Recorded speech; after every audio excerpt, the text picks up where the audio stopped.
Summer Pavilion? I thought you'd never ask.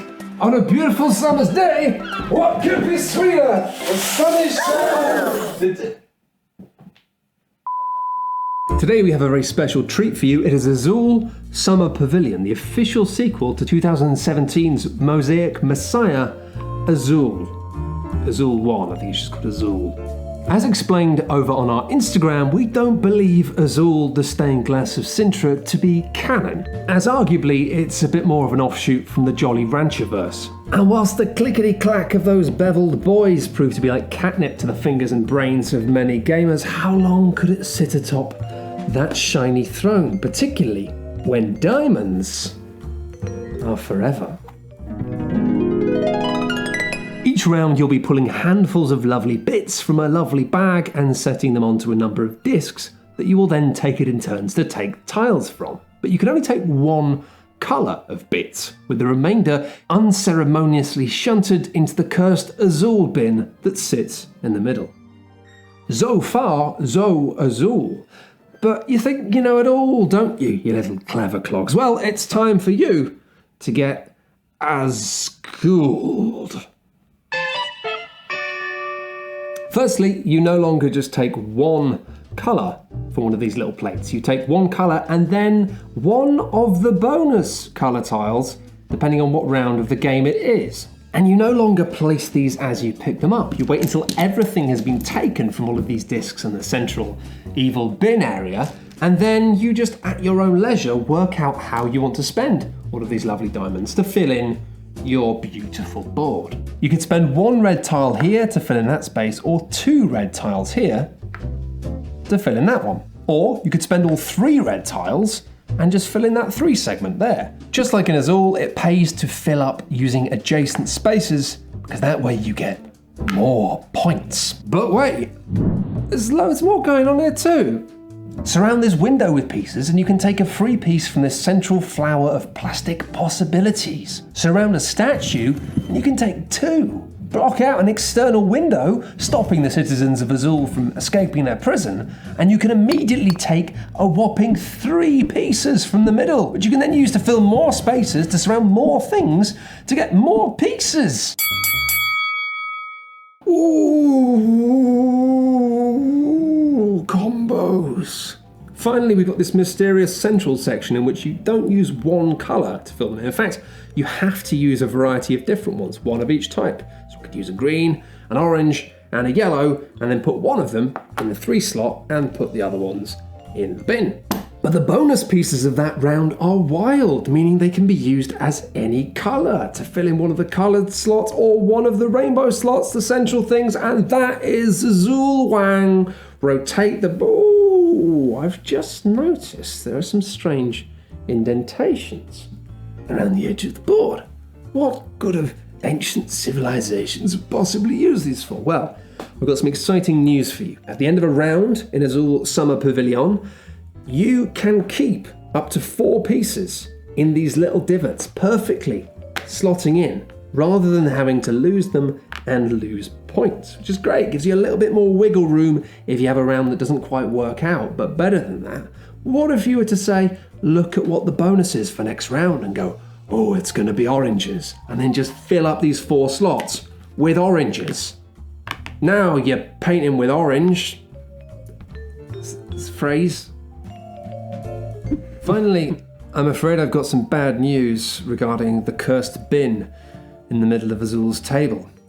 If you're the first person to take some pieces from the centre in any round, then yes, you do get to pick whatever you want, but you also have to take the first player token and you lose a point for every single tile you take, which means yes, 5 red tiles does seem awfully tasty, but is it really worth losing 5 points for? Now, if you ask me, this cursed bin is just awful and mean. On behalf of all cursed bins, I'd really like to apologise for the behaviour of this... No, it's not the job of one cursed bin to apologise on behalf of all of the other ones. Like, it's a really sweet gesture, but you don't have to. We all make our choices, you know, we're all individually responsible. Thanks, Matt. I'm a really big fan. Can I have your autograph? Of course you can. Yeah. Yeah, who do you like it made out to? A Big Ben Barry. Okay, so big. I love you. Barry. Thanks, Barry. I really do. Thanks, Barry. Very kind. Yeah, lovely to meet you, Barry. There you go. Thanks, Matt. So what are we doing here? I mean, what is this? This is just a kind of slightly rehashed sequel with different shapes of plastic and different bits, and it's more complicated. And is that enough? I think it is enough. Yeah.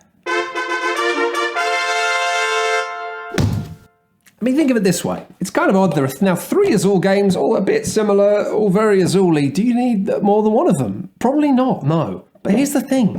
You know, they release Pokemon games like every couple of years, and there's been loads of them, and people get increasingly quite angry if they discover that after 20 of them, they've kind of had enough.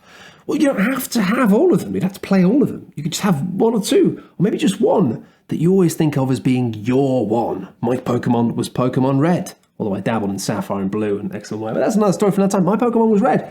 And maybe I think that Azul Summer Pavilion is my Azul. Now, Azul is great, I'm not going to argue with that, but Summer Pavilion scratches the same itch in a way that's slightly more complicated without being any slower to play. And the tactility that makes Azul wonderful, well, I think here it might be even better. Like, these pieces look just as great, they feel fantastic to pick up and move around, and you're picking them up more frequently, which means more jangly fun with a bag, more holding these lovely things in your hands, more moving around the table, and then when you get to get rid of them, you spend them to fill up your board, you pour them into this tower. Making another lovely noise. There's just a lot of fun things going on here. Although do be careful. I think there might be a production error or something with these cardboard things, because sometimes when you have the bag and you have the tower and you're supposed to pour them back into the bag during the game, they don't go into the bag. And I have had a lot of problems with that in my kitchen, where they spilt them all over the floor, and I found 4 of them the other day, and I'm pretty sure there are still Azul pieces hiding out there, in there, somewhere. If we can bring them home. All units proceed to your post. But in terms of aesthetic, the designs printed on these pieces aren't quite as cool as they are in base Azul. That game managed a kind of magic trick, an illusion of turning these little plastic shapes into things that genuinely felt like little clay tiles. Here, doesn't really land in the same way, but it does have its very own magic trick up its sleeve, and that's when you're taking these pieces and sitting with them at the side. It's very easy to start realizing that you can kind of make little faces with the bits. You go, ah, look, it's a little frog, or oh, I made a bird friend. Ah, it's an abstract representation of my fear of heights. Oh, it's a picture that represents all of the repressed hatred that I have towards bins. Oh, hey, Barry. Hello, Matt. I love you. Thanks. So is that an intentional part of the game's design, being able to make funny little faces? Almost definitely not, no. But whilst other players are all crunching out their big tactical decisions for the game, it's quite nice to just be able to sit there and be like, oh, I'm making a funny alien, oh, I'm making a little bird. It's really quite great. It's a fantastic addition to the game, even though maybe it wasn't intentional. And that's it. That's all of the review for today for Azul 3, Azul with a Vengeance. You don't need all the Azuls. Just find the Azuls for yours. And if you don't like this one, then afterwards we're going to have Azul 4, Back in the Habit, Azul 5, 2 Azul, 2 Azulius, Azul 6, Police Azul Academy. There's going to be a lot of them. Just hold on tight and find the one for you. Keep it Azulin'.